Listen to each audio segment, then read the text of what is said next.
সদৌ অসম আদিবাসী মহিলা শক্তি চমুকৈ আওপাৰ সমিতিৰ উদ্যোগত অসমৰ চাহ জনগোষ্ঠী আদিবাসী সমাজৰ যুৱতীসকলক আত্মসুৰক্ষা আৰু সজাগ সচেতন কৰাৰ যি পদক্ষেপ হাতত লোৱা হৈছে তাৰ বাবে মই আৰ্চাৰ টিপুক উপশাখা সমিতিৰ তৰফৰ পৰা সঁচাকৈ শলাগ জনাইছোঁ। আপোনালোকে সকলোৱে জ্ঞাত নাৰীসকলৰ সমানে সাংবিধানিক সম অধিকাৰ আৰু ন্যায়ৰ ক্ষেত্ৰতো চৰকাৰখনে ন্যায় প্ৰদানৰ ক্ষেত্ৰত ব্যৰ্থ হৈছে বুলি আমি অনুভৱ কৰিছোঁ আৰু নাৰীসকলে সমাজৰ প্ৰতি মান মৰ্যাদা আৰু বিভিন্ন অমানৱীয় ঘটনা যেনেকৈ আপোনালোকে দেখি আহিছে দলবদ্ধ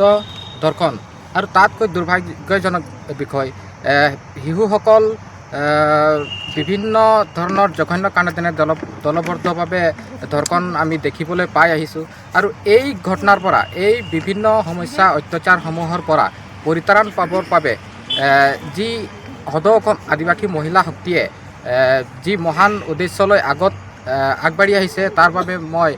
সংগঠনৰ কৰ্মী হিচাপে মই চিৰকৃতজ্ঞ হৈছোঁ